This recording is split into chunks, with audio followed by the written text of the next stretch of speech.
I was born in Michigan, just across the lake in Lansing. Never raised there. I went to every state in the United States. I'm originally from Columbus, Ohio. I moved here when I was 15, back in the 80s. I finished high school here in 86. And I'm Tom. I'm the mayor of the bridge. In the summer of 2017, our After School Matters group took a trip to the Lawrence Avenue underpass at Lakeshore Drive in Chicago, Uptown.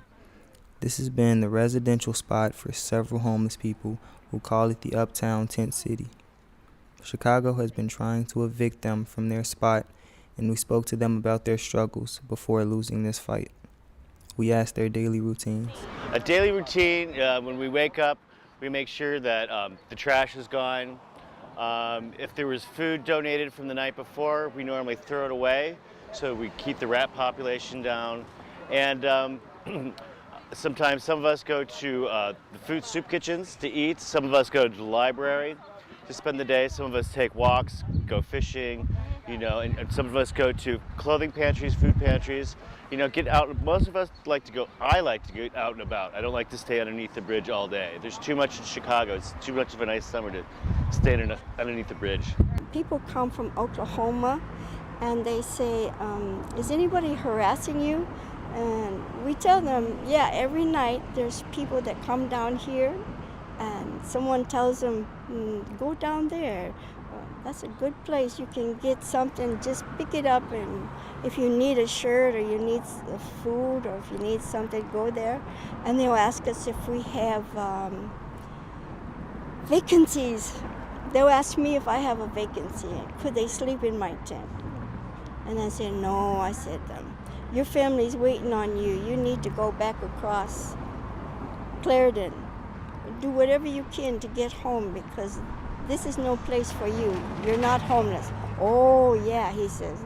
I'm homeless, all right. I said, no, you're not. How do you know I'm not? And I said, well, your hair's too neat, your hands too clean, and you brush your teeth, and you're drunk. I take care of tents, food, donations, supplies, and we enforce all our rules that we have down here. We're usually up all night. Would you care to share why you were up all night? Well, we eat a little bit and we talk a lot. Oh. But there's a lot of problems with tents and a lot of noise with cars. Every few seconds there's cars passing and the engines don't let you sleep. My mom died and I suffered from a PTSD. And so I had a total breakdown. So I couldn't quite function. I couldn't hold a job. I was too upset. I also am bipolar and have anxiety attacks, so that had a large part in it. So before I came out actually into the park, I stayed at some of the shelters. So I experienced that, which wasn't quite pleasant. And then eventually I made my way here because it was unpleasant. What are some of the things you have seen?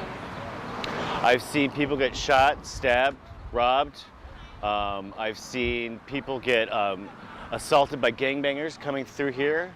But I've also seen a lot of good things, a lot of good people that bring their families out here to give us clothing. I'm one of the original people out here, one of the first. So when we had nothing, people would come and give us blankets in the winter, food. That's how the whole donation thing started with the original crew of 7. That's how donations started coming back. We started educating people, then we got tents, and then we had organizations spring up from that, and that's what we have today.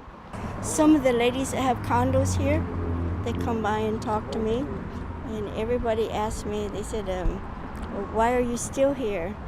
And I'd say the reason I'm still here is because everyone thinks that I'm their mom or their grandma, and they need a shoulder. And apparently those that are the worst off need more of the family relationship. And that's what I try. I try to hold a line on a familyness more than anything else. People in the community helped out by organizing protests and giving a say to people in trouble, but the city doesn't seem to know what to do with the homeless. Their tent camps are all over the city. Somehow we all need to come up with an answer. What do you hope for in the next year? Well, I want permanent housing, but I think the way everybody's going about permanent housing is more like a lotto or a lottery. And I've heard a couple of people say that they're choosing in a different way now.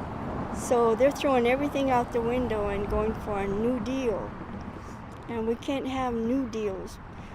The way people treat each other like family is not like a case, like you're case number 3.